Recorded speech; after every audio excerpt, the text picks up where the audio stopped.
Welcome to the Hollywood Happy Hour podcast. I'm your host, Drew, with my co-host over here, Anthony, and this is episode 2. So last week we kind of introduced ourselves and told you guys about us and our story and some of our favorite movies. And we also did a weekly showing. We're kind of still workshopping the name, but we paired some drinks with it. Anthony, you got anything else you want to say? I'm just excited to get into the choices we had for each other.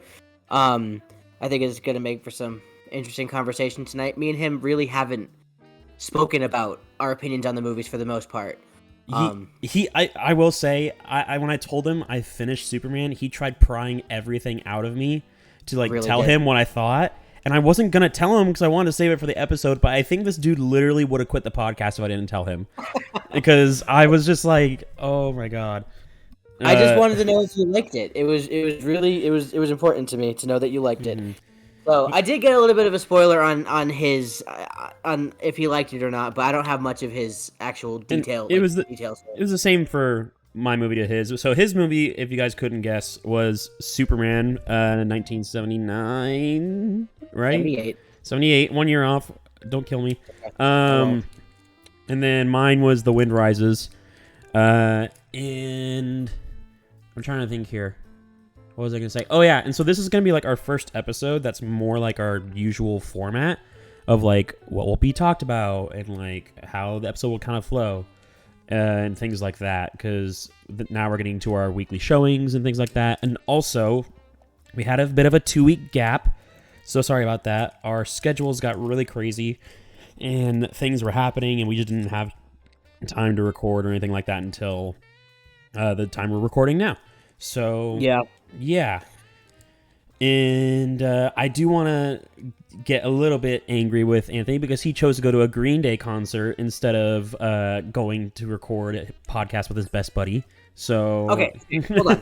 Let me explain what had happened here. The concert was on a Wednesday, right? And it's Green Day. I'm sorry. I'm gonna cancel everything to go see Green Day. But understandably, we normally record these on Monday nights because I'm off Monday nights from the theater, all the things. So it's a perfect day. However, because I went to the concert and decided to have some fun, my bad. I had to. Well, I covered a shift on Monday to make up the hours I lost for going to the Green Day concert. So my buddy Drew here is a little bit salty. So that's on me. Yeah. So. Yeah, that's why we haven't recorded an episode. We're going to try to keep it up on the Fridays as much as we can. We'll try to post on Instagram whenever we can about like when episodes are being delayed, even though I forgot to last week. So just bear with us as we're trying to do our crazy little scheduling here with our little fun side hobby thing. So, but we should be good going forward. So like everything after that, I have nothing to look forward to until Christmas. So everything should be good to go for the foreseeable future. Hopefully, yeah. I was just thinking I'm going to Houston in November, but we should be fine. We should be fine though because I'll be back on Sunday night. So. Gotcha. Yeah, so we'll be good. Anyway. Yeah. So okay, I want to get right into it with the weekly showing for me this week. Oh wait. Also, we're changing it up a bit with the weekly showings. Me and Anthony got to talking, and we kind of realized Anthony's seen basically every movie I have, and so we kind of struggled with me coming up with future weekly showings.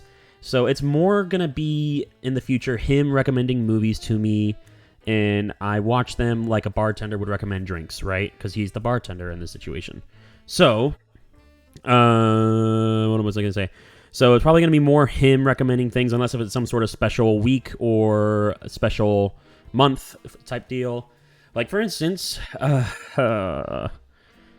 this next upcoming month, since it's spooky season, my literal least favorite time of the year, Anthony here is going to be recommending a horror / slasher / like creepy movies to me for the next month because I've watched maybe like 3 or 4 in my whole life because I just avoid that stuff. Not this month. I Oh no, it's gonna be so much fun. I'm hate excited. it. I hate it. I was telling him I've seen Hereditary, and but like he said nothing that he's gonna recommend is that crazy, but Hereditary literally made me not be able to sleep. I was with my college roommates. We watched it at like 2 a.m. or something like that. No, we watched it at midnight and it got finished at 2 a.m. and we were just like shook. We could not sleep. We were freaking out. And yeah. So this is gonna be a great month for me. So yeah, there's only 1 week you're gonna hate. Yeah. So I'll just lay out how October is gonna look. It's gonna be the first week will be horror classics, so we're gonna go back to our black and white days. I'm not gonna say I do have the movie choices for all of them, but I'm not gonna say which one yet. The second week is gonna be our horror slashers. Third week will be our paranormal week, which that's gonna be a fun one. That's like my least favorite kind too. I hate paranormal stuff. That stuff freaks me out the most because it's gonna be so much fun. And then the final week being on Halloween, which we'll figure out how we're gonna do that episode. I'm not sure yet. I don't know if we can try to release it on actual Halloween. We'll cross that bridge. Halloween's a Thursday, but is it a yeah. So maybe we get that episode out a day early. We'll figure it out. Not a big deal. I mean, hey, it's Day of the Dead on November 1st, which is Friday, so that's fun. But obviously the last one is going to be Halloween, but we're going to do Rob Zombie's 2007 take on the Halloween classic, Halloween. So, okay. I will give the spoiler for the Paranormal Week. I am going to be having him watch Evil Dead Rise. I love that movie. It came out last year. It surprised me with how entertaining it was. It's a gore fest. It's creepy. It does a good job on the creepy side of it. And I think it's all around just a good time. And not gonna lie, the idea of Drew pissing his pants in fear is bringing me a mild amount of joy. So that'll be Paranormal Week. You couldn't hear it, but I was literally slamming my fist on the desk. I'm not excited whatsoever. It's gonna be great. I have the poster hanging up right now, and it's just her smiling at me. It's horrifying. Love it. I'm gonna make you suffer when it comes to the anime month I'm planning. I'm gonna make you absolutely suffer. Yes. So I did agree because it's only fair. He's given me the month of October for spooky season, so I gave him May for anime. Right? It's May. Yeah. May, because like anime. Okay. The only exception to that is the Star Wars May 4th episode that we were going to do. Other than that, that's all him, and we're doing anime movies. And I'm not looking forward to it, but I get to torture him for an entire month, so I'll make the exception. It's fine. I'm going to try to find the most like insane and like stupidest anime movies ever, because there's so many of those. But no. You mean all of them? No, hey now. Don't be dissing people like Satoshi Kon, who made Perfect Blue, which is literally acclaimed to be like one of the greatest like animated films of all time. You said nothing to me just now. I don't know what any of those words are. So Satoshi Kon's a popular Japanese animated movie director, and Perfect Blue is one of the like most influential like Japanese films next to Ghibli films, and it like still is relative to today with its message and like everything that happens in it. It's absolutely insane. But anyways, okay. So last week's let's get into our thoughts about our recommendations for each other. So I'll start because I know Anthony wants to hear all my thoughts and everything. Which, I really do. To be honest, I don't have like a ton of thoughts really. What's it called? So okay. I watched Superman 1978 and paired it with Smirnoff Ice. He wanted me to do the red, white, and blue, but the red, white, and blue was a limited time flavor, so I couldn't get that, so I just settled for ice, like the normal kind. And then I watched the movie with it. And so remember how last week I said it was like, oh yeah, like my film teacher knew the director. It wasn't the director. She knew Ilya Salkind. Oh, okay. Yeah, so she was close with him. And that's still pretty cool, though. Yeah, and so like I totally forgot the name, and then once I saw the name in like the 20-minute long credits, Oh, don't you dare diss those credits. they're great, but they were long. And Yeah. then once I saw the name, I was like, oh, okay, that's who it was. And then, anyways, back to the movie. Yeah. I really enjoyed it, though. I enjoyed it more than I thought I would. I was really worried going into it that I was like gonna be like, I don't know. My biggest compliment to that movie, which I didn't really like see, is that Christopher Reeve plays like, he really feels like this sort of like Superman guy, you know? Like he doesn't really like feel like a guy playing him. He feels like that character. Right. And then what's it called? Yeah, no, Christopher Reeve killed it. I really liked the beginning scene with him being younger. When he was like a teenager, and then like he's running home. I thought that was actually hilarious. And then he's like, "Oh, I walked," to like the jerk like football boys. Yeah, he's like, "Oh yeah, I walked." And they're like, "What?" I thought that was hilarious. Lex Luthor was okay. So my mind of Lex Luthor is, because I never watched these original films, is so different from what that original film had him out to be as. And so like I was sitting there like, oh, he's really cool. He was a great villain. But I was also like, man, this is like so like under what I've seen before, like, because Lex Luthor to me is like the bald guy in the big metal suit and everything like that. Because I've sorry. You're all good, no worries. And then what's it called? I keep saying what's it called anyways.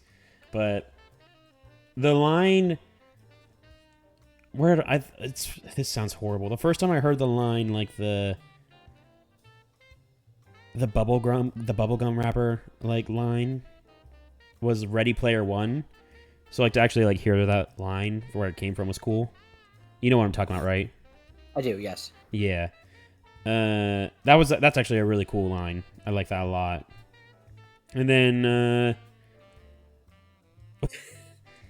what? Then also, I didn't know. I guess spoilers for anybody who hasn't seen the movie. It's been 45 years. Yeah. That time. I didn't know that the whole like. I guess I knew superheroes could do it, but I didn't know the trope of like turning the world back around the other direction was from that movie. Yeah.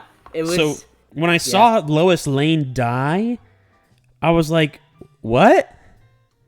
I was like, no way, wait, what? And then as soon as I saw him fly up into the sky, I was like, oh, wait, no way. Yeah. Like, because I thought it was a Flash thing. I didn't think it was Superman. No, a lot of pop culture things came from this movie. Like, even when they make fun of it. Like, I think Family Guy even did that where he flew up into space and he just spun the world out. It's so ridiculous, but like... It makes no sense whatsoever, but... That's not how time works. Yeah, that is not how time works whatsoever. It's just so fun. Like, one thing I really appreciate about, like, you know, especially movies back then, you know, like when it came to superhero films, because there weren't many of them. Yeah, very little. They were just fun. They were just fun comic book movies. They weren't what they were today, which don't get me wrong. I like a majority of what comes out today. But that's a whole another episode. That's a whole another episode. It really is, but like they're all movies now, especially superhero movies, are put under a microscope. Like everything's like, oh, that couldn't happen, that just wouldn't happen, blah blah blah blah blah. Where back then you just had fun with it. Like the movie was good, the script was good, the acting was great. You know, everything about the movie was great, and you just had an all-around good time watching it. It didn't need to make sense. You just had fun. Because at the end of the day, this is a movie about a man wearing a bright red and blue suit flying around. Like, that's already on its own ridiculous. So, like, you know, we're just having fun with it. And I feel like back then, people enjoyed movies for what they were as opposed to how they perceive them today. That's, like, one of the things I really like about that movie is just a good time all around. Yeah, no, I genuinely would rate it like an 8 out of 10. Like, which is insane to me. It makes me so happy. Like it was a good time. I'd watch it again. So this wasn't planned, but I'm gonna give a couple of fun facts about the movie since you've now seen it. Mm-hmm. So Gene Hackman played Lex Luthor, which this is actually something I never even thought about because I'm exactly reverse of you. I grew up with Gene Hackman as Lex Luthor, right? Yeah. I grew up with the comic books and games of Lex Luthor. I didn't grow up with that. So like hearing the reverse of it is interesting. I didn't even think about that until you said it. But so to me that was him. But Gene Hackman was interesting when it came to filming this movie. Lex Luthor is notoriously bald. Yeah. But he had his hair. Gene Hackman refused to shave his head or wear a bald cap for the entirety of the movie. He wasn't going to do it. So they were able to compromise with him, and the very last shot of the movie, where Lex Luthor gets dropped off in prison, he puts the bald cap on. But that was all they were able to get out of him to do it. He was not going to do it at all. He's like, this, no. I feel like I heard this. It was probably from my teacher, but yeah, that's crazy. Yeah. And then another one, since you brought it up, was when he ran home. I thought it was super cool because that's one of the effects like you would think would look extremely cheesy, especially for the time that it came out. And I used to watch like the commentaries on DVDs back when they used to do that, right, from the directors and everything like that. Mm-hmm. And that was actually him running like next to the train. That was a real thing that he did. He wasn't running on the ground. He was hooked up to a truck. Right. And yeah. He's like on a treadmill thing. He was on a treadmill. No, he was running. He was suspended slightly over the ground. And what?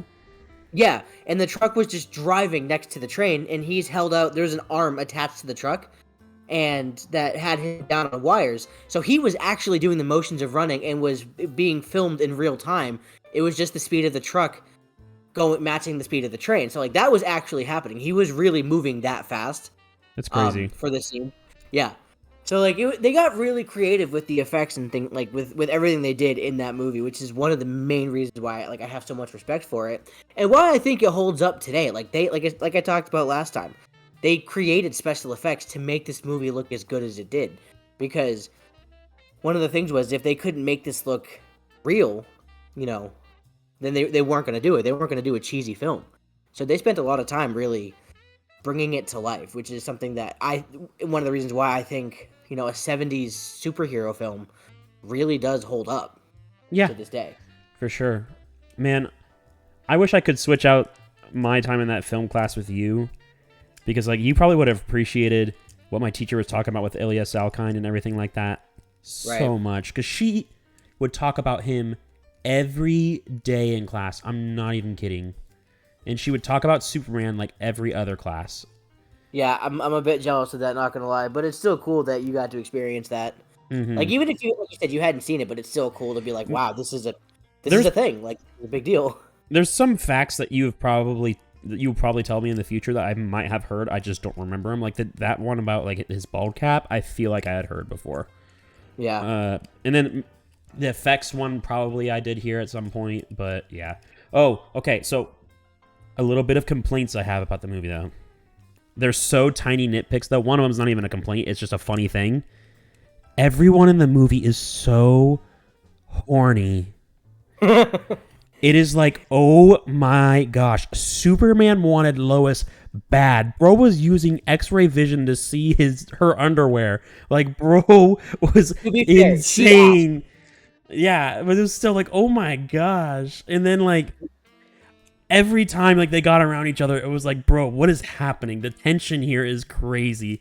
And then, okay, my other two like small nitpicks, they're not even really problems, is one, at the beginning of the movie when Clark's parents find him crashed right in the middle of Kansas, they like don't freak out whatsoever. They find it perfectly normal there is a baby in a crater in a field. They just are like, oh, look how cute. And I'm like, what? You literally just watched an explosion happen, ran to it, and there's a baby in the middle of it. Why are you not freaking out? Listen, because his tire was flat and his priorities was getting home, okay? It was just like... Or then they just looked at each other when he friggin' lifts the car as a toddler. I'm like... They just looked at each other. They barely even reacted. I would have been screaming. I'd have been like, what is happening? So, you know what's funny about that? Do you know the original story for Superman? Like Action Comic Maybe. #1. So like he crashed on Earth, right? Like Right. and they found him. His what we now know him as his Earth parents, they found him. However, they didn't keep him. They were like, "Ah, shit. A child." Dropped him off in an orphanage, and then he grew up there. No way. Yeah. Like, oh man. That's so much funnier. That is so much funnier. We're like, this isn't our problem. This is someone else's. Here you go. And then like he literally grew up in the system, and then like started getting powers as he got like his powers developed. Because the original storyline for Superman was everyone on Krypton had powers, but he was the only survivor. So Krypton blew up. It was doomed. All the things. He was the only survivor. Oh, okay. Actually, I do have one slight complaint. That's actually like a complaint. I feel like we didn't get enough time with Clark's dad or the parents in general. I would have really. Do you mean? Huh? Do you mean Jor-El or do you mean his Earth parents? Earth parents. Gotcha. Because like I mean like we got the one scene with like Clark's dad before like he died, and I was like, okay, that was nice, but I wish we could have gotten a little bit more. Like that was one thing I really liked about Man of Steel is we built his humanity up with the connection to his parents and his school and everything like that. I can see that because the movie primarily focuses on his life as Clark Kent and Superman, like, and it really doesn't even focus on Clark Kent. The movie really doesn't. I mean, yeah, Superman in this movie embodies like the truth, justice, and the American way, and the Big Blue Boy Scout. Right. Everything Superman was specifically back then. Mm-hmm. But they don't really get personal with him yet. Like that's not really a thing. Like yeah, he has the love interest with Lois.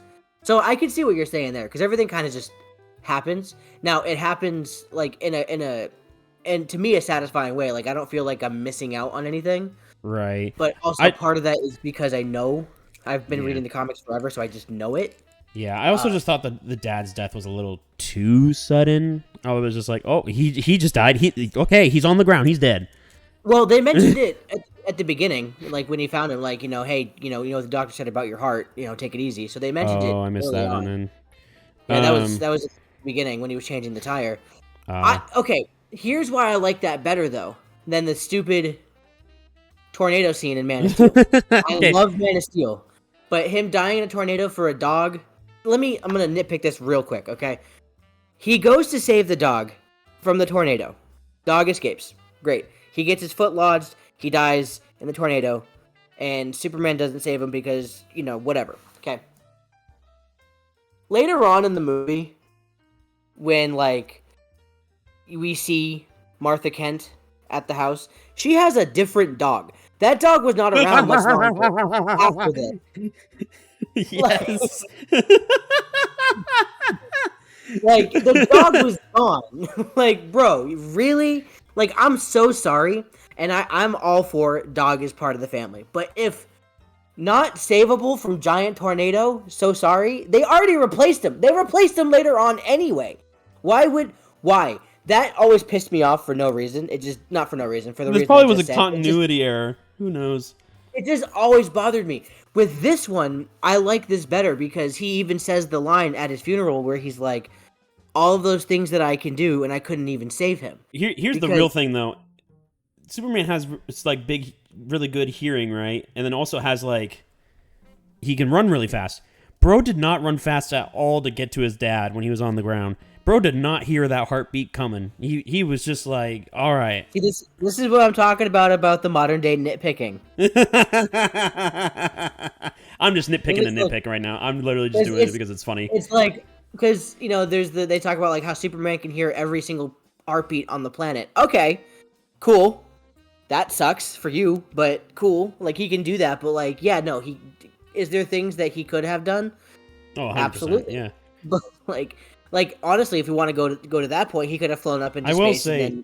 I will say that line though, when he said like all the things I can do, but I couldn't save him. That was a great line. That was an awesome line. He can do so much, but he couldn't save his father from like natural causes. Like it just couldn't happen. And Right. that's something I liked because like no like Superman and Man of Steel could have saved his father. His father just didn't want him to because he didn't want him. The world wasn't ready for him yet. Okay, cool. But even if in this movie, even if he wanted to, he couldn't. So like to me that brings more of like an emotional side to it. Like this was gonna happen anyway. I did always Yeah. make the joke, however, though, is that Superman or Clark Kent in this situation killed his father because he made him run. Oh no, that's awful. He's like, "Come on, Dad, I'll race you. Come on," and then he's like, "Okay, I'll do it," and then dies. I didn't even think about it like that. That's awful. Yeah, so maybe that's why he didn't run at super speed to go over there. Like, he's like, "Oh shit, I did this. This is my fault. Whoopsie." Yeah. So, But yeah, but no, that's what that. was my other nitpick about the movie that I forgot? I'm gonna give you my only complaint about the movie because I do have one, What is it? and it is by far the cringiest thing I've ever seen in a movie, and I hate it every time it comes on. Is when he's flying with Lois Lane. Okay, most of that is very nice, but when she has the internal monologue that's like, "Can you read my mind?" I'm like, "Bro, Yes! Oh my god! That was so cringe. That was so cringy. I forgot Like- about that. There's a Funko Pop pair of the two of them flying, and I will not buy it because I don't need a reminder of that scene. Like it's so bad. And like I get it, it's cheesy, cool, but like it really didn't need to be there. It did not need to be there. Like, do you know what it is that you do to me? Bro, shut up. Like, Yeah, that's and like like I do laugh in that scene too because like Superman flat out drops her. yeah, he legit And does. He drops her just to go save her because like you said, he's horny as all get out in this movie. And like He's so nothing horny. makes a girl want you more than knowing that he can just save you from the sky. Bro, Like friggin' he Henry knew what he Cavill was doesn't have doing. his shirt on for half of the movies he's Superman, and they both could contain themselves better than friggin' Christopher Reeves in skin-tight spandex. Like, come on. Yeah, no, this man was like, yo, I've been in the Fortress of Solitude for like 10 years.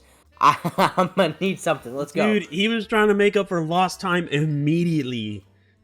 Yeah. Oh yeah. But no, yeah, I'm very happy that you gave it an 8 out of 10 because as we mentioned last episode, you are harsher on films. Like you're pretty tough. Like not even trying to throw shade. I can guarantee you that half the movies you're about to recommend me this month, I'm probably gonna give lower than a 6. That's fine. And if we can get above that, that's gonna be amazing. But we're gonna do it anyway. Mm-hmm. So cool. Drew's official rating for Superman is 8 out of 10. I will take it. I'm happy. Will you watch it again? Is it one you would watch again? It would be one I would watch again. I can't like think of a time though I'd really want to again. But if someone sat down and was like, "Hey, let's watch this," I'd be like, "Sure, why not?" I don't know if I'd like sit down by myself and watch it again. That's fair. I'll take it. I will take it. Yeah. So, now on to the part that I'm dreading the most. What? I don't like it that you said the dreading part. What is this, man? Because I genuinely feel so bad. We're gonna get into his pick for me this week. So I'm going to preface everything I'm about to say with this. Like Drew the next month with horror movies, anime just is not my thing. Like I like some things here and there, but anime is very difficult for me to like. So that being said, it takes a lot for me to stay invested in a movie, especially if I have to watch it. Like now, granted, I was actually a little bit excited to watch this movie. I was like, okay, because after we talked about it last week, I knew what it was about. I was interested in the topic, so I didn't feel like, oh, I gotta power through this movie. No, I watched it. There were moments in the movie that were tough, but we'll get to that in a second. But my overall take from this movie is I'm going to give it a solid 5 out of 10. Oh, he's spazzing so hard right now, it's barely picking up the audio. That's crazy. Let me explain. Let me talk about it. The art... Wait, are you still there? Yes. Okay, cool. Just making sure I didn't. Okay, the art, the animation, beautiful, outstanding. It was visually stunning. Loved everything about that. The story, the topic, very interesting. I was very intrigued with all of it. And yet you still give it a 5? Because the pacing of the movie, there were more times than not where I was just bored out of my mind. And like things would happen and then I would get, oh, okay, I want to see where this plot line goes, and then it would just drop off. The pacing of the movie felt weird. Like, you're supposed to feel bad, like, because his wife is dying throughout the movie or whatever, or towards the end, and like you're supposed to feel for that, but I was like, I really don't. Also, because like the development here wasn't very good in my opinion. However, I think this movie would be fantastic as a live-action Oppenheimer-style film. You're literally about to make me just quit this call right now. You need to be quiet right now. Oh my gosh. My biggest complaint about the movie that really took me out of it is that they put a lot, because it's an anime, fine, but they put a lot of the anime, what's the word, like, for lack of a better word, ridiculousness, like the over-the-top anime stuff on a true story. What do you mean over the top? Like, what was over like the top? his dreams that he was having about what's his face. Okay, but that's a dream is the thing. But it was so ridiculous. But there's points behind it. It's his driving force. I get that. And then another thing you're gonna hate. Everyone in like voice actor wise was great, except for Joseph Gordon-Levitt. Who did he play again? The main guy. What? I thought he was great. That's like the one.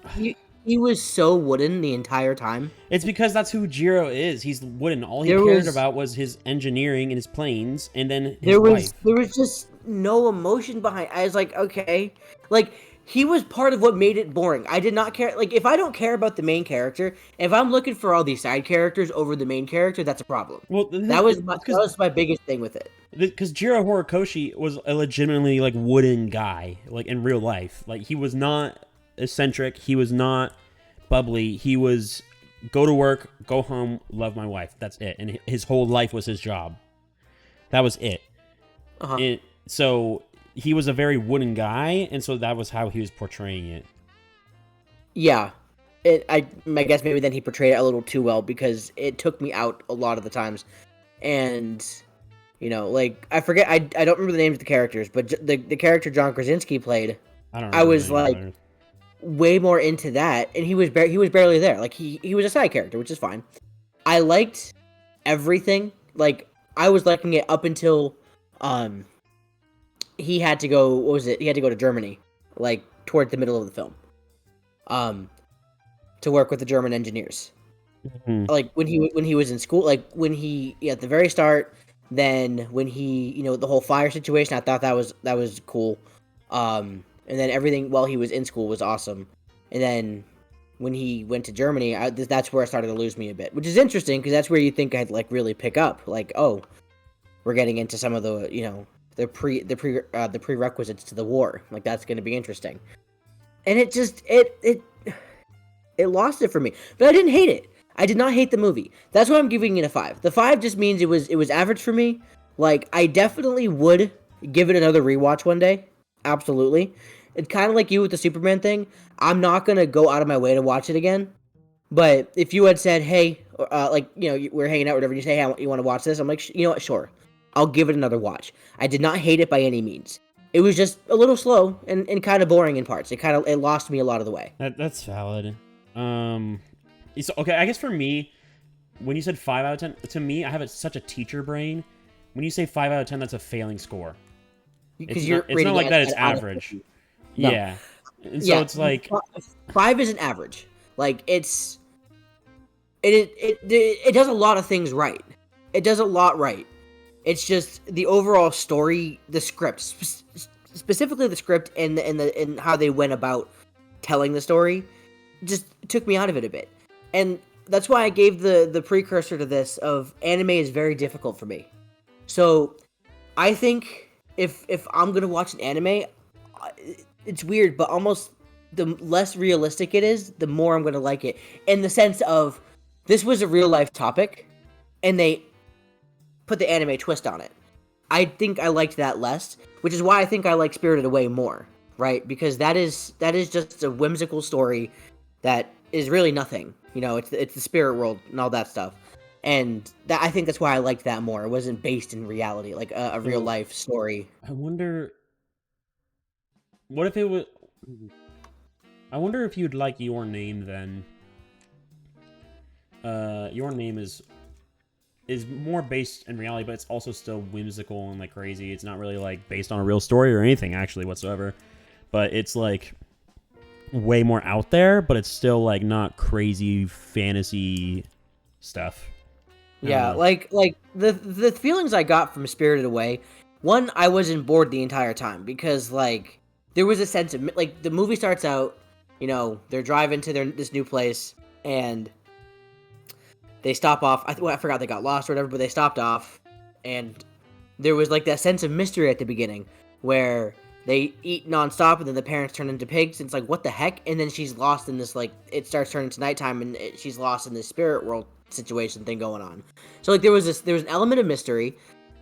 The characters that they brought in were so like out there that, but I don't know, just the way that they were telling the story with these characters, and then the way that by the end of the film you actually cared about all these spirits and all these things that happened. Like you cared the entire journey, and it just had like it felt coherent to me. With the Wind Rises, it didn't really feel very coherent to me. It didn't feel very linear. It felt all over the place. Yeah, I can understand.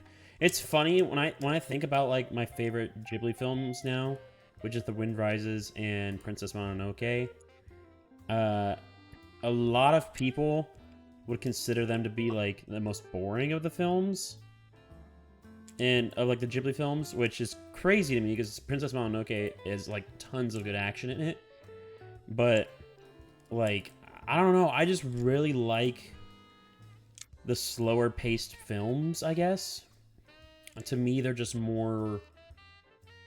I don't know. I like the story in them. I like sitting down and I like thinking about characters and things like that. Which, it's weird because, like, and I really can't put my finger on this just yet, because I'm okay with the slow film. Like, and I will always use this as an example. Like, I don't know if you've ever seen The King's Speech from, like, what was it, 2012 that movie came out? No, I haven't.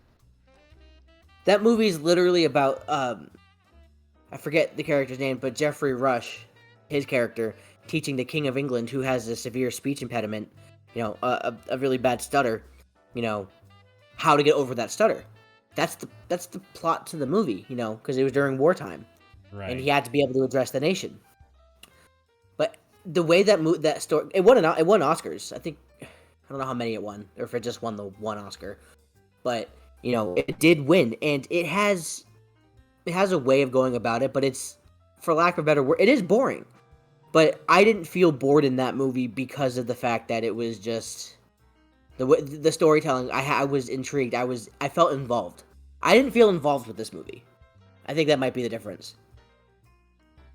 I don't know. I don't know if that makes any sense. That's just kind of like what my. It kind of makes sense. I think also to me, like, I just really liked the message of the movie a lot of Wind Rises, and I think that's one that just sticks with me.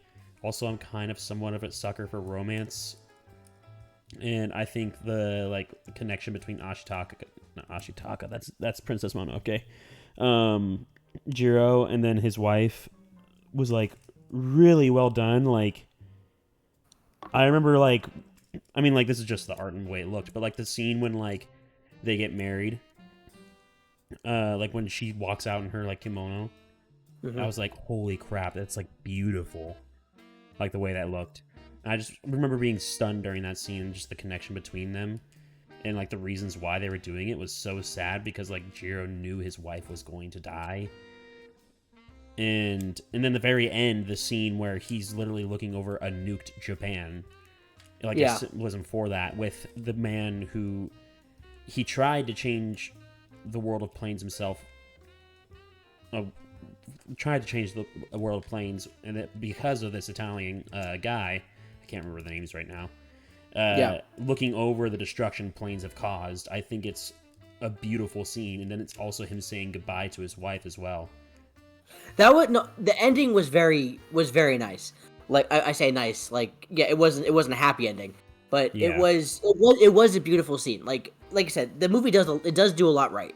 The ending was powerful, kind of like how we talked about last week. Like the whole just seeing what the effect of the war did. Like we talked about it with Oppenheimer, and with this, he saw the effects of what the war did, and that was a powerful scene. It was a great shot. Honestly, that was really cool. Also, you said you didn't like the dream sequences and stuff like that. Those were some of my favorite scenes in the movie. I believe you. I don't know why, I just loved those scenes. And yeah, I don't know. I don't know. I think part of it too, my mindset for it, I was thinking I'm going to be watching a more of a historical drama in anime style. And that's based on the plot line you gave me, which it was correct. I just didn't expect to have I didn't expect it to be so anime-ified. That was okay. So it kind of that did start to pull me out, and then it happened more than once. So I was like, this is weird. This is interesting. It's a lot of symbolism is why. Yeah. So, for instance, the very first dream, they don't explicitly tell you, but it's very well assumed, and it's kind of teaching you about the symbolism used in the film.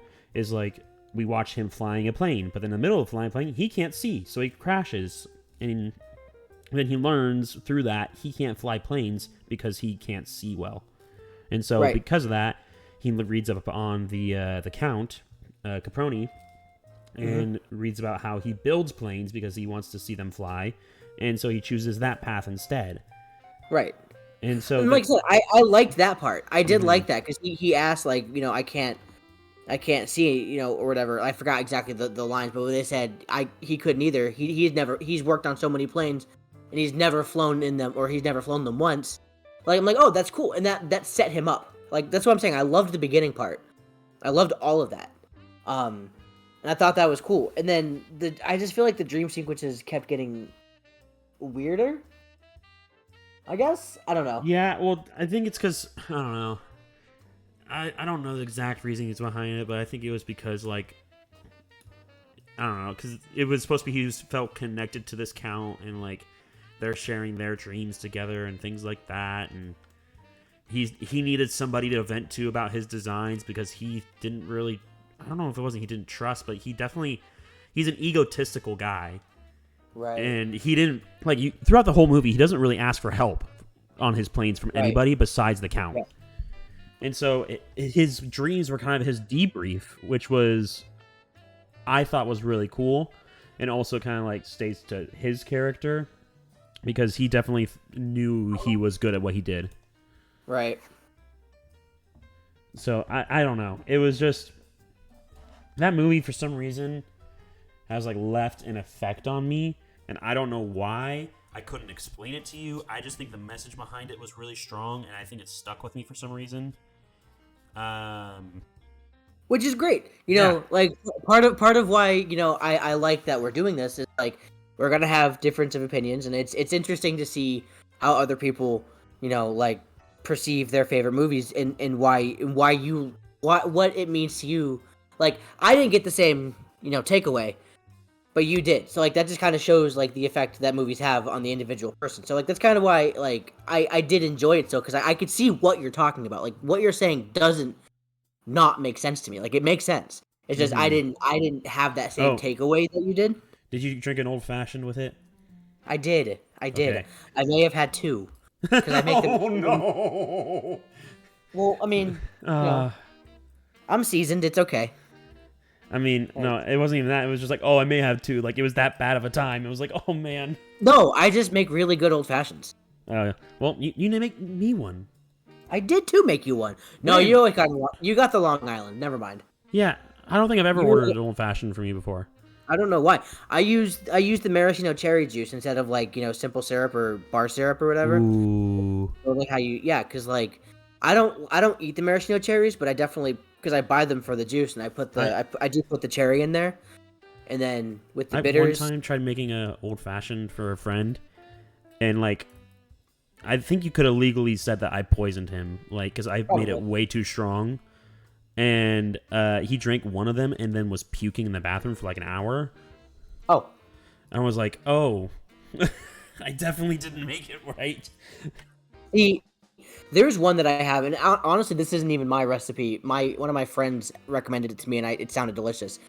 Because you make an old fashioned with bitters, right? So like bitters and then simple syrup, or if you want to do bitters, like the muddled sugar. Yeah, I don't do the sugar. Really?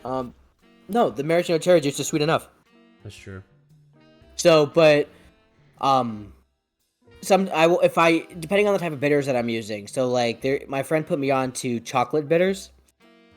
So, every once in a while, I will have that. So, I'll use the chocolate bitters with, my go-to for an old-fashioned will be, Maker's Mark. I think it works with it. Mm-hmm. So it's the chocolate bitters, this one I will use simple syrup for. Now, I make my own simple syrup because it's simple. And then the whiskey, and then I will use the orange zest. So like I'll get the peel, I'll spritz it in there, and then I'll rim the glass with the peel, and then I'll put that in there, and it's just a nice hint of citrus with the chocolate, and then you have like the smooth attack of the whiskey. It's so good. Man, it's so good. That does sound good. You need to make me that sometime. But yeah, I'm upset. I was really hoping you were gonna like that movie. Man, I didn't hate it. I know. I can go as far to say that I enjoyed it. Like, okay. I'm not gonna say I loved it. I can say that I enjoyed it because there were parts to it that I did like. Like I said, I want to say I liked maybe 70% of it. That's good, at least. I would say that. Like I said, in the parts that I didn't like, I wasn't hating. I just felt, I felt bored, but I didn't hate it. There's nothing that I hated about it. Yeah, I don't know. That was one of I was just like, oh man, but oh well. There's better movies out there that I think are more beloved for anime wise, and you'll experience those soon enough. In May. Yep. In May. But so that wraps up the weekly choices for last week. Are we ready for this one?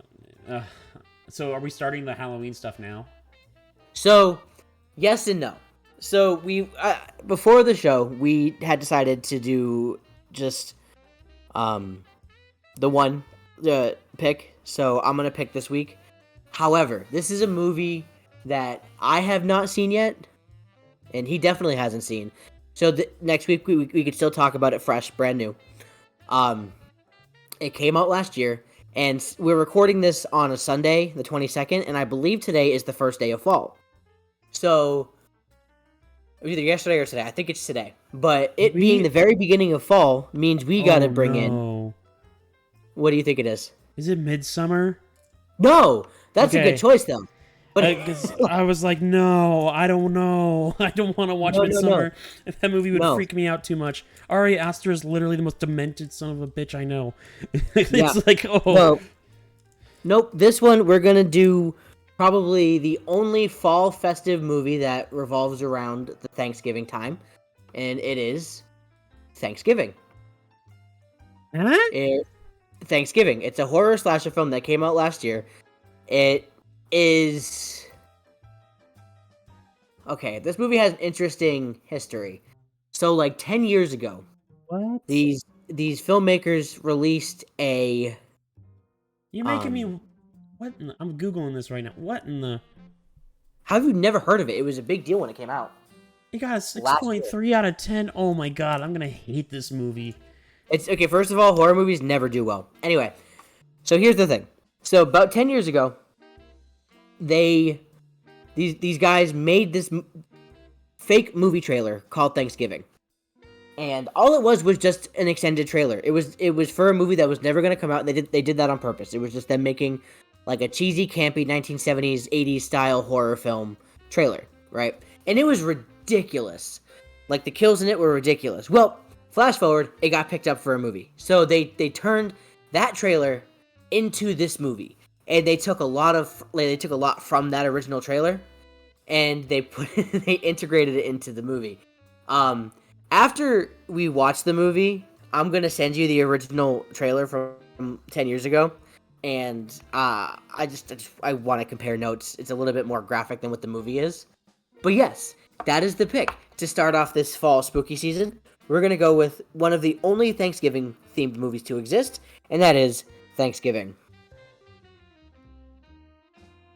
Why couldn't you just pick, like, 500 Days of Summer or something like that? Like, Bet you wish we stuck with Beetlejuice now. This movie has Paul Giamatti in it, bro. I mean... Then we could have watched the Holdovers. Paul Giamatti's in that. That's not a horror movie. But it's a horror movie. It's sad. Nope. That's not what horror is. Oh, boy. This will be fun for you. Is Paul Giamatti in it? Hold on. Now I'm second-guessing myself. Maybe he's not. Hold on.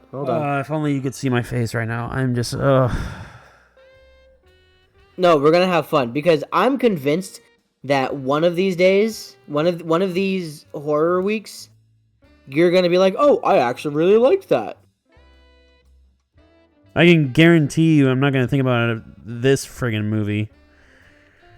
It's going to be great. It'll be great. Or maybe he's not in the movie. Maybe I'm completely wrong. Well, all I know is as soon as friggin' October's over, we're watching Happy Sunshine movies. I don't know. Something to balance it out. Or Christmas. Happy Sunshine? We can jump into Christmas. That's fine. I'm okay, because we got Nightmare Before Christmas to watch, which we're re-releasing for the anniversary. I've never fully watched that movie. That's insane. Perfect. I've watched movie. I want to say about 50 to 65% of it. So you just don't like Tim Burton movies, do you? Tim Burton movies genuinely freak me out. Huh. Yeah, I don't like Tim Burton. He creeps me out. Everything he does, it genuinely gets so creeped out. Well, that's fun. Didn't he do Coraline too? No. Who did Coraline? I don't know. Coraline gave me literal nightmares as a kid. I've actually never seen Coraline. Nightmares. I haven't seen it either. I have no desire to watch it whatsoever because it looks way too How did it give you nightmares if you've never seen it? The trailers. I got nightmares from trailers all the time. My guy, we gotta toughen you up when it comes to these horror movies. Dude, I legit, when I was a kid, I had nightmares of the dog from Son of the Mask from the trailer. Yeah. Pretty bad, bro. Yeah. I legit had dreams that dog from the Son of the Mask trailer, who would go shh or whatever in the trailer, would come and murder my entire family. Wow. Yeah. You and I had very different things that we were afraid of, because my first horror movie / rated R movie was when I was in first grade, and I get crap for this because people don't say it's a horror movie. It's Tim Burton, and it's officially classified as a horror gothic, and it's the movie Sleepy Hollow. I love that movie. It's about the Headless Horseman, obviously. Johnny Depp plays Ichabod Crane. Christopher Walken plays the Headless Horseman when he has a head. When he doesn't have a head, it's Ray Park, who is Darth Maul. It has everybody and their mother in that film. Like, Ian McDermott's in it. What's his name? Jeffrey Go, I believe that's his name. The guy that played Dumbledore, who recently passed away. He's in it. I know who you're talking about, but... It's got this massive cast, and it's such a good movie. However, when I was a kid, I had a loft bed, right? So I would have these nightmares of the Headless Horseman climbing up the ladder to chop my head off. And in a weird, it scared the crap out of me, and I would, sometimes cry because of it. But in some weird way, I liked it, because once I realized it was fake fear, but it was synthetic fear. There was something about it that made me happy. I was like, oh, this is fun. That's so demented. That's Yeah. so... Dude, you know what I used to be afraid of coming into my room and killing me in the middle of the night? Was the friggin' like dog monster thing from the Scooby-Doo live action movie. Oh, we had very different childhoods here. Like, okay, there's a scene in Sleepy Hollow that genuinely scared me because it's just, the Headless Horseman's basically being controlled by like this whole witchcraft thing, whatever. And when he's off to kill this couple in the town of Sleepy Hollow. It's father, son, and a mother. And they hear the Headless Horseman breaks in, the father's fighting them off, and the mother takes the child into the back room and, puts him under the floorboards, like in the crawl space. And the Headless Horseman cuts off the father's head, goes into the bedroom, and cuts off the mother's head. The child is underneath the house looking up through the cracks of the floorboard, and he sees his mother's head roll, and the eyes just land over one of the floorboard, like the space in between the floorboards, and you just see her eyes looking down.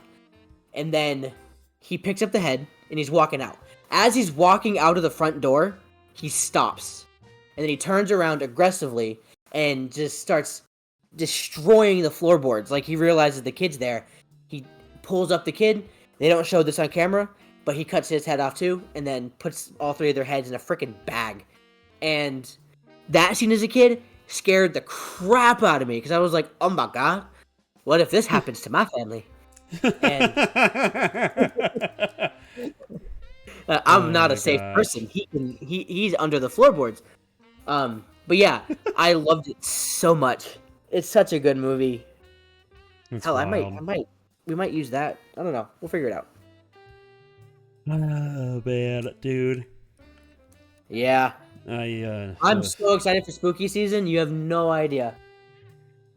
Halloween's generally like one of my least favorite times of the year.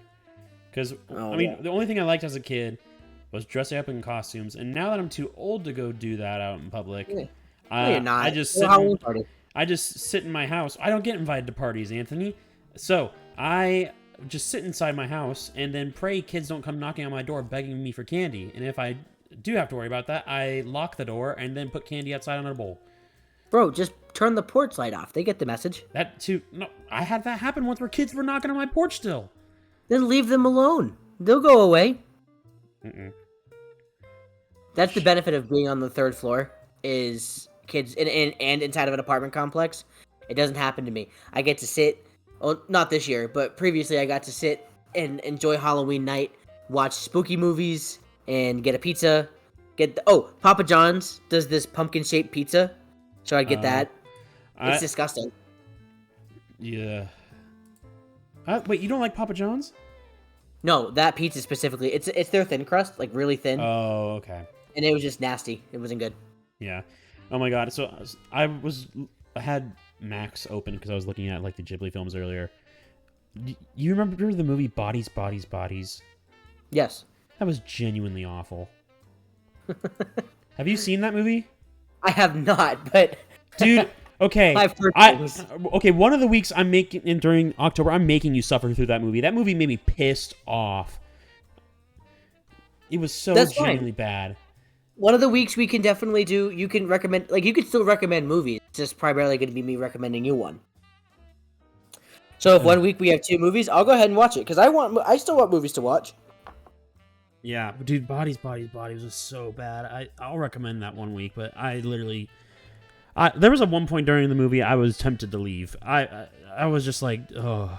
Wait, you're purposely showing me a bad film. Are you that hell-bent on getting revenge for this month that hasn't even happened yet? Because I hate horror films or any like type of like suspenseful stuff. Like the It movies aren't that bad.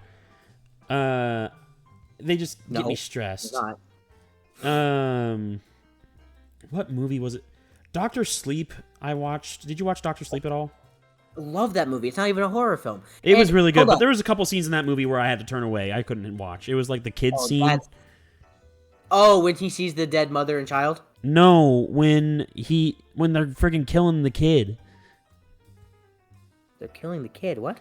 Yeah, the baseball kid. Oh, the baseball, the kid from the baseball team. Yeah, like I had to turn away for that part. I was like, that's a little crazy. But yeah. Anyways, No, there were some. Doctor There Sleep was though some was really- good though. I did think Doctor Sleep was good. But you never saw The Shining. I saw The Shining. Yeah. Oh, you did. Okay, I'm sorry. Yeah. The Shining's I thought you like never- probably my favorite horror movie. That it's up there. It's really good. I love The Shining. So, anytime I watch The Shining, I will usually 9 times out of 10 watch Doctor Sleep immediately after if I have the time, because to me those movies feel like one movie. They very much are. It I mean, feels it's like. a continuation. It's like 30 years or whatever later. It is a continuation, but just the way, like, when he revisits the hotel at the end of the movie, which, talk about fan service, bro. I was like, dude, for I was real. going, I saw that in theaters. Like, that was the last movie I saw in Massachusetts before I moved to Florida. And like, they're in the hotel, and I'm like, you know, squealing like a girl in my seat, being like, "Oh my god, they're the twins! Oh my god, there's the old man!" And then when, you know, what's his name? Is it Jack Torrance? Yeah. He becomes the bartender. I was like, Yeah. "Bro, no way. That was so good.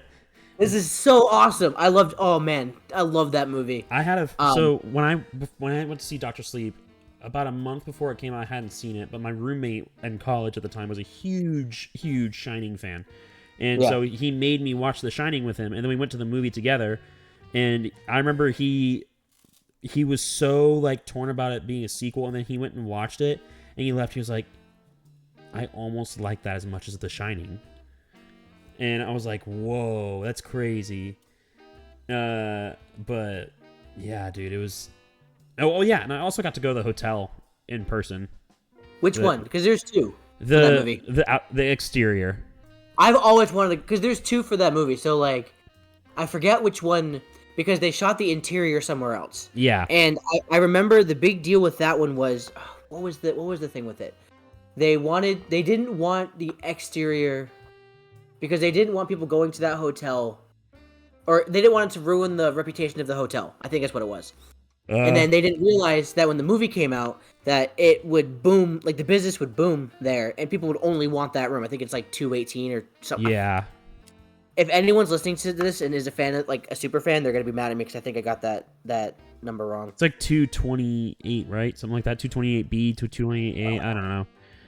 Maybe I just botched it. But anyways, 237. Yeah, It's 237. 237. Wow, well, you're way off. Yeah, we got the 2 right. Yeah. And I remember I went there because I used to live in Washington, so I was about an hour and a half drive from this hotel. And it's at a ski lodge, so me and my family would go snowboarding every now and then, rarely. And after I had finally seen The Shining, I had gone up to the hotel again, and I got to like look at it and be like, "Whoa!" Like, it was kind of creepy. It was way creepier seeing it in person after I'd seen the movie. And then I went inside, kind of knowing the interior wouldn't be the same. Like, I just wasn't sure. And then I walked inside, and it's like super small on the inside.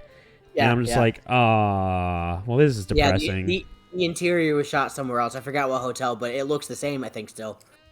Whichever it is. But yeah, no, The Shining is great. No, I'm just gonna, I'll lay out what I think. This list can tentatively change. But as of right now, my slated thing for October is going to start out with one of my favorite horror classics. It's a black and white film. Bear with it. I don't know, how do you feel about black and white before I say that? It depends on the movie. Like, I know that it can be good. I've only seen like maybe a couple, like one, maybe two black and white films. And it's just like, if it's boring, it's boring to me. Like, I have watched a few like classic old horror movies in black and white when I was younger, and I remember just being completely disinterested. Okay, so I will give you the option. Do you want me to change week number 1? Up to you. I have. Yeah. Okay, you know what? We'll do this. We're gonna do. We'll forget the classic, because I do want you to try to enjoy this and have it be still spooky, but I want you to try to enjoy it as much as possible. So the first week, I'm gonna do classic tales, and because we were just talking about it, it's gonna be Sleepy Hollow. That's the first one. Okay. Okay. Week number 2 is slashers. Now, I think I'm gonna have to go with this one here. I think we're gonna have to do Nightmare on Elm Street. Fudge. No. The original. Robert Englund, the original. We're gonna go with that one. No. Okay. Yes. Oh, yes, sir. Week number 3, Paranormal. I already said it. We're going Evil Dead Rise. So excited for you to watch that one. At least we're not doing Paranormal Activity. Nah, that's still played out. Then, for Halloween, which is on a Thursday, we're gonna do, I already said it, Halloween. But everyone always does the original, and don't get me wrong, the original Halloween is the best Halloween. Why are we not watching that one? Because I want you to watch the Rob Zombie remake. This is gonna piss you off, though. This is really gonna piss you off. Huh? I think you already know this, but the only Halloween movie I've seen is Halloween Ends. My guy! That is the worst thing you could have said to me. What the heck? Look, okay. Here's the reason why, though. So I don't care what the reason is at this point. I was forced to see this one. I had no choice. So, in my job, I was a caretaker for people who had developmental disabilities. And this guy I took care of, he was like 70 or 80 years old. And he loved slasher films. And he would be like Michael Myers or Jason. He'd be like, they're killing each other. Freddy Krueger. Like, he'd say that stuff like all the time. And so Halloween Ends comes out. And he really wanted to go see it. And because I was his favorite helper, he wanted me to go see it with him. And I had a coworker who loved Halloween. And she was like, you need to tell me how it is. And then I went and saw it with him. And it was funny seeing it with him because every time there was a crazy kill, he'd be like, oh, he did. He would just be like... Yep. Or then, spoilers because I'm going to save everybody the time here. When the kid falls off the stairway. Oh, at the very beginning? He goes, holy fuck! He screams it in the whole theater just dies of laughter. Yeah, no, that movie is probably one of the worst pieces of film to be released in the cinema. And when I left it, because I had no prior knowledge of Halloween, I was like, it was okay. Like, it wasn't that bad. I enjoyed my time because it was funny, I guess, or it was enjoyable. I don't have time to tell you about why it's so bad. Yeah, we're running out of time here. But, we'll talk about it for the Halloween because that is going to be all Halloween. I just thought I needed to tell you that because that was like... if we have time, if and like I said, I'm still kind of, there is no like super set schedule for how watching the movies for that week's podcast works just yet. If time permits for whatever we're doing that week, excuse me, I would like you to watch the original and the remake because I would like the entire episode to be about that movie specifically. We were just talking about Halloween. So if there's time that week, that's what I would like to do. Okay. I also think we are re-releasing Halloween in theaters. I don't know if AMC is doing it yet. I know Cinemark is. So if you want, we can go see that one in theaters. Okay. So at least I might be down for that. Yeah. But I do want to talk about the differences between the two because Rob Zombie's remake, what it does is it gives... You know the plot to Halloween, right? Or do you know nothing about it? Barely. So basically, like an overview is that Halloween, Michael Myers killed his sister as a child. He and then he was put in an insane asylum for 15 years. On his 21st birthday, or when he turned 21, I'm sorry. He broke out of the asylum and he went back to Haddonfield and he was killing people. He just broke out killing babysitters. Basically the whole plot to the movie. Very, like I said, very basic for back then. Right. The Rob Zombie one spends more time with Michael Myers as a child in the mental asylum where you start to lose him. Because he killed his sister in a much more graphic way in this film. But he kills his sister and the family. And when he snaps out of it, he's like, oh, I didn't do that. And then throughout his time in the hospital, you see him start to slip away more and more. That like nice, lovable Michael Myers child has become the stone cold killer that we know him to be now. Eventually he stopped talking and then he just became this husk of a person that Right. just sat there waiting. So like they dive more into that, the descent from Michael into the killer that we know, which I really like. Okay. And then the second half of the film is when he breaks out and he's killing everybody. So he dives more into that. So I do want to talk about the comparison, the back and forth, what you think is better, what you like, because I do think you will like Halloween. That one's not really a scary movie at all. Yeah. Yeah, definitely down for it. One thing I just remembered that I've been meaning to talk about on our second episode, I did end up watching, it's not related to Halloween or anything like that, I did end up watching The Eternal Sunshine of the Spotless Mind for the first time. Oh? And I think I need to rewatch it. Because... It's a lot. It's a lot of information. Because it's very... I didn't expect it to be a very tangled timeline type deal of the story. Because you don't fully grasp what's happening until the end. Yeah, there's a lot going on. Like, it doesn't make a lot of sense until the very end. Well, that's why when we talked about it, I thought it was longer than it was. Because it doesn't feel long, but there's so much information in that movie that it feels like there should be more, that it should be longer. Yeah. Like, and it piles a lot in there. I really enjoyed it. The end scene when, like, the whole, like, mind-wiping thing is ending, when he's, like, saying goodbye to her, was really hard. I thought that was a really well-done scene. But, yeah. Anyways, I just wanted to bring that up real quick that I watched that. We're running out of time here. We should probably wrap it up. We're at an hour and, 11 minutes right now. So. That's actually a good time to stop. Yeah. But basically, overview, takeaways. Drew surprised me. Really liked Superman. He gave it 8 out of 10. That's a monster score. I feel so bad by giving his movie a 5 out of 10. I did enjoy it. It was more or less average for me. But I still enjoyed it. It was nice being, recommended a movie that I definitely wouldn't have watched on my own. So I did like that. I look forward to more of those happening. I am excited for this week's weekly showing of Thanksgiving. What are we pairing with it? Thanksgiving. Ooh, good question. You know what? Absinthe. No. to stick with the autumn spring feel, we're gonna until we get the whole mixed drink menu going on. I'm gonna go with an Angry Orchard hard apple cider. Okay, that's good. Yeah. Yep, we'll go with that to go with that fall Thanksgiving feel. And those are readily available everywhere. We serve them at the bar at AMC. So yeah, that's what I'm pairing with it.